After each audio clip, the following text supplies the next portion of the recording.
అందరూ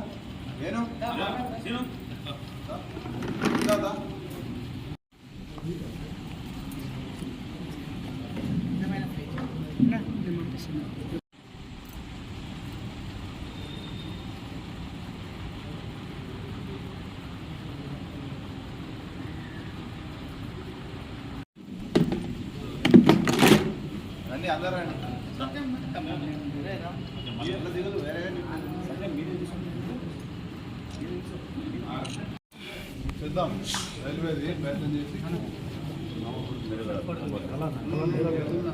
ఇప్పుడు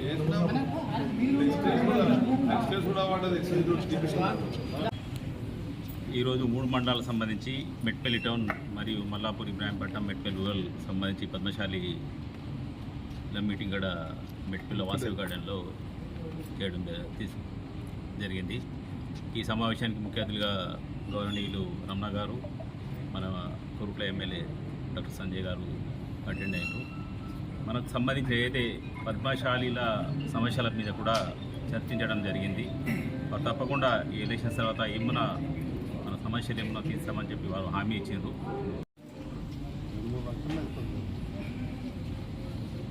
ఎమ్మెల్సీ రమణ గారు, ఇక్కడ పద్మశాలి కుల బాంధవులందరికీ పేరు పేరు నమస్కారం. మీ అందరి ఆశీర్వాదంతో ఎమ్మెల్యే గెలవడము, మళ్ళీ మిమ్మల్ని మీ అందరు ఆశీర్వదించి బాజిరెడ్డి గారికి సపోర్ట్ చేయడానికి నిర్ణయించుకున్నందుకు అందరికీ పేరు పేరున ధన్యవాదాలు తెలియజేస్తూ మళ్ళీ ఒకసారి మన కారు గుర్తు మీద ఓటేసి బాజిరెడ్డి గారిని ఆశీర్వదించి కోరుతున్నాం. గౌరవ శాసనసభ్యులు సంజయ్ గారు, సోదరు ప్రభాకర్ గారు, రాజారాం గారు, గౌరవ పద్మశాలి పెద్దలందరికీ నమస్కారాలు. మెట్పల్లి పట్టణం, మెట్పల్లి మండలం, ఇబ్రాహీంపట్నం, మల్లాపూర్ సంబంధించినటువంటి పద్మశాలి ముఖ్యులతోని సంఘ పెద్దలతోని జరిగింది.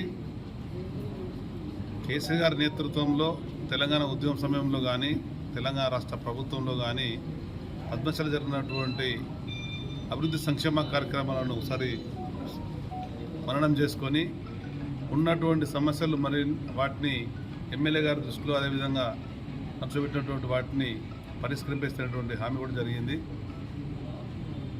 కేసీఆర్ గారు పదే చెప్పిన అంశం, పద్మశాలీలను రాజకీయంగా, ఆర్థికంగా అన్ని రంగాలలో అభివృద్ధి విధంగా నేను తోడ్పడినా, రాబోయే కాలంలో కూడా మరింత తోడ్పడతానేటువంటి మాట వరిసిందని ఇతను వివరించినప్పుడు ప్రతి ఒక్కరు పెద్దలు విద్యాసాగరరావు గారు 4 సార్లు ఎమ్మెల్యేగా, డాక్టర్ సంజయ్ గారిని ఒకసారి, అదేవిధంగా నన్ను ఒకసారి ఎంపీగా, పెద్దలు కేసీఆర్ గారిని 3 సార్లు ఎంపీగా, అదేవిధంగా కవితమ్మను ఒకసారి ఎంపీగా గెలిచినటువంటి ఈ ప్రాంతం మేమందరం కూడా మొట్టమొదటి తెలంగాణ ఉద్యమంలో పాల్గొన్నటువంటి వాళ్ళం, తెలంగాణ రాష్ట్రం రావాలనుకున్నటువంటి వాళ్ళం, తెచ్చుకున్న రాష్ట్రాన్ని కేసీఆర్ నేతృత్వం అనేకమైనటువంటి కార్యక్రమాలు చేసుకున్నటువంటి వాళ్ళం.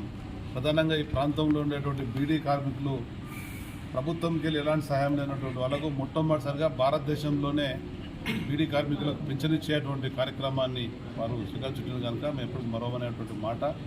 ఠేకేదారులు, అందులో ఉండే అనుబంధ కార్మికులకు కూడా ఇచ్చివ్వడంతో పాటు చేనేత పరిశ్రమను, వస్త్ర పరిశ్రమను ప్రోత్సహించడం వల్ల దాదాపు 150,000 మంది వారి జీవనోపాధి ఒక భద్రత ఏర్పడ్డది.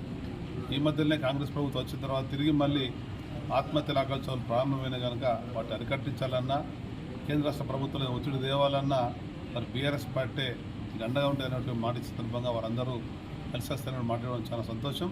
ఏదేమైనా కానీ ఎప్పుడు ఏ అవసరం ఉన్నా అర్ధరాత్రి అయినా అపరాత్రి అయినా కానీ ఎమ్మెల్యే గారు, కుల పెద్దలు మీ అందరం అందుబాటులో ఉంటామని చెప్పని తెలియదు. ధన్యవాదాలు.